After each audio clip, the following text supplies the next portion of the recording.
Assalamualaikum warahmatullahi wabarakatuh. Kembali lagi di channel ini dengan video pembahasan tentang tulisan dan ejaan bahasa Arab dalam Al-Quran. Dalam sejarah perkembangan Islam, Al-Quran yang pertama kali di masa Nabi dan di masa sahabat ditulis dengan khat Hijazi, sedang khat Hijazi hanya diperuntukkan bagi orang-orang Arab.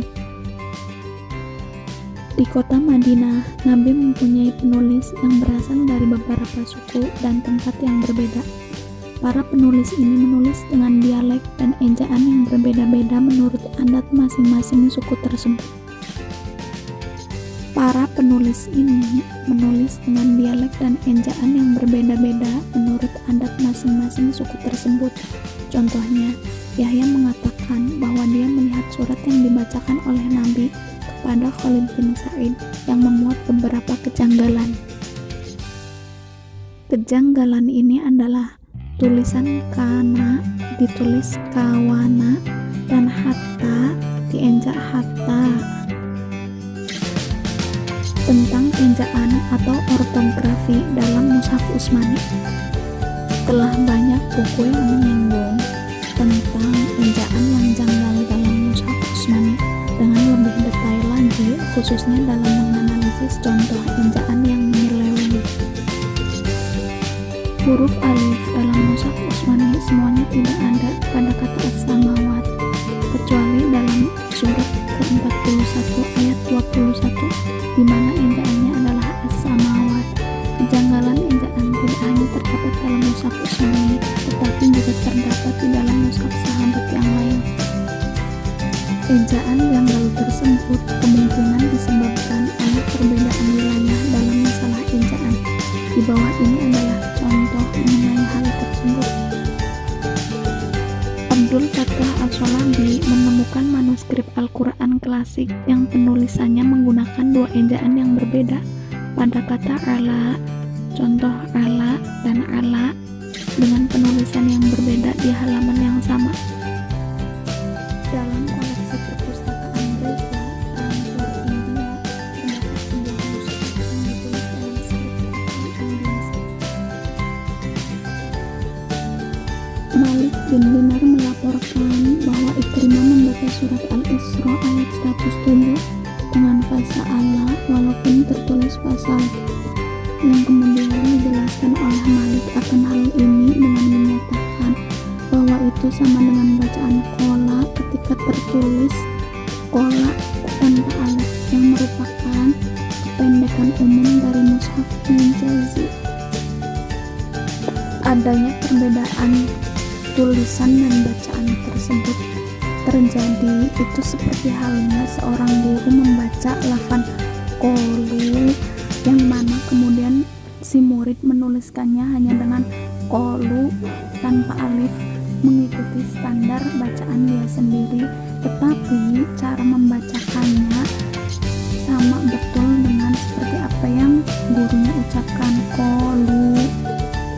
Setelah kita membahas tentang ejaan ortografi, kemudian kita beralih pada masalah paleografi. Dalam pembahasan sebelumnya, kita membahas paleografi Arab dalam perspektif sejarah. Sekarang kita akan membahasnya dalam konteks Al-Quran dan perkembangannya. Tulisan Al-Quran dalam Mushaf Utsmani pada mulanya tidak memuat tanda titik untuk membedakan karakter seperti huruf ta, dan seterusnya, dan juga tidak ada baris diakritikal seperti fathah, dhammah, dan kasroh. Yang pertama yaitu mengenai kerangka tanda titik. Ini adalah tanda titik yang terletak baik di atas ataupun di bawah guna untuk membedakan huruf lain yang karakternya sama seperti jim, kha, ha, dan ini disebut sebagai nukot al-i'jam. Sistem ini sudah terkenal pada zaman Arab sebelum Islam dan setidaknya tanda awal Islam sebelum Mushaf Utsmani. Kemudian yang kedua yaitu tanda diakritikal. Dalam bahasa bahasa Arab ini disebut tashkil, yaitu seperti doma, fathah, dan kasroh, atau juga disebut nukot al-i'rab. Ini bisa berbentuk titik atau tanda yang konvensional yang dibuat oleh Abu Aswad Antu Ali. Penetapan 4 tanda diakritikal yang akan diletakkan pada ujung huruf tiap kata ini awalnya berbentuk titik-titik merah untuk membedakannya dari kerangka tanda titik yang berwarna hitam. Maksudnya yaitu nukot al-i'jam, dengan setiap posisi titik memberikan arti pada tanda tertentu. Skema atau kerangka ini kemudian diturunkan dari Antu Ali ke generasi penerusnya melalui usaha Yahya bin Ya'mar, yang mana kemudian mengganti tanda titik merah berbentuk menyerupai karakter tertentu. Beberapa abad kemudian, skema kerangka Al-Farahidi menggantikan sistem yang sebelumnya. Pada mulanya, setiap pusat kota mempraktikkan kaidah tanda diakritikal yang berlainan. Contoh yang digunakan oleh orang Madinah itu berbeda dengan yang digunakan oleh orang Basrah, yang mana hakikatnya kedua kota tersebut memiliki tujuan yang sama. Perkembangan berikutnya melalui memperkenalkan tanda titik warna-warni.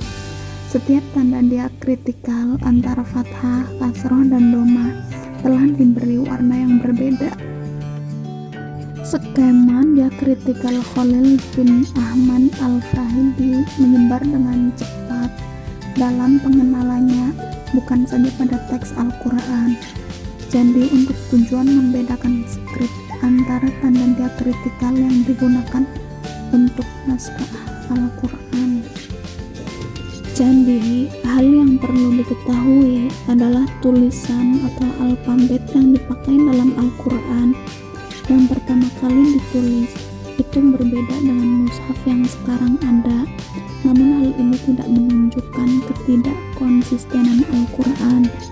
Perbedaan-perbedaan ini lebih kepada penyempurnaan huruf abjad, bukan Al-Quran secara substansinya, dengan tujuan untuk memudahkan umat muslim yang non-Arab dalam membaca dan mempelajarinya. Oke, mungkin sekian pembahasan video kali ini. Assalamualaikum warahmatullahi wabarakatuh.